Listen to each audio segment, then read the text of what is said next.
What's up, guys? So today we're going to run through an application that we're actually speccing out right now as we speak, and this is for some agitator blades. They're seeing a lot of abrasion, not so much corrosion, but a lot of abrasion, and diving into why we selected what we selected. So these are already coated with the urethane, and from the drawings and what's on there, it's about 1 inch to 1.5 inches thick. And before I jump into what we go with, which is not a urethane, I want to let you guys know I actually really like urethane, so don't take anything I say here as really bashing them. I actually do quite a bit with them, from our composites to coatings as well. They're very good for a lot of things, abrasion being one of them, but in this case it wasn't working. And the reason being on this particular application was this application within the mixer and the agitator blades was running about 160 to 180 degrees Fahrenheit. In some cases it could spike a little bit higher. And so the urethanes, although they are good in some cases up to 200, 250 degrees, spikes to 280, it just wasn't able to hold up and it was softening too much.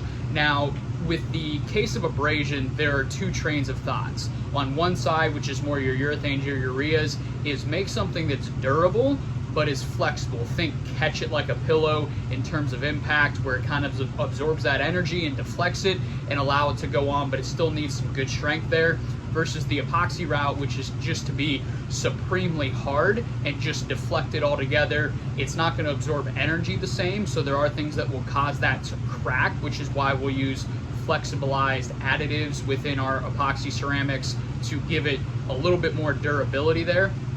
But again, with this case, I don't think it was an abrasive failure per se. It was failing because of abrasion, but more because of the temperature. It was softening to the point where we're starting to pull off the agitator blades. So what we're doing and what we're recommending in our train of thought was, hey, since this isn't a real aggressive environment, we are still going to stick with the ceramic just to protect that agitator blade. Actually, there's 10 of them on this spindle.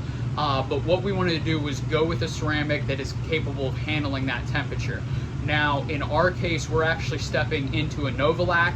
Do I think the Bis A, a good workhorse ceramic, will work? Absolutely. But with this, because of some of the temperature spikes, I went with something with a higher glass transition temperature, just so if it does elevate, that coating is going to be geared to handle it. All else being equal, same ceramic fill package, everything like that, but just a little extra buffer at the top. So say, hey, that thing actually spiked to 240, we're still going to be good and be able to protect against it, where the Bis A may not and the Novolac can.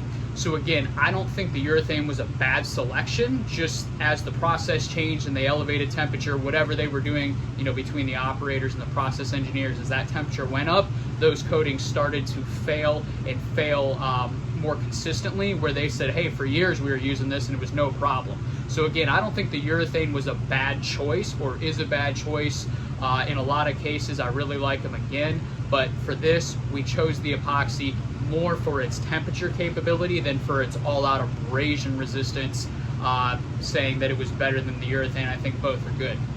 So as always, if you have a question, comment, an application that you worked through that turned out real well, or just something that you have a question on, drop a comment down below. As always, I speak in general terms so you guys can take this information and apply it in your day-to-day operations and help you, whether that's another manufacturer, another supplier, another distributor, whoever it may be. Happy to help and steer you guys in the right directions. And as always, take care. Godspeed.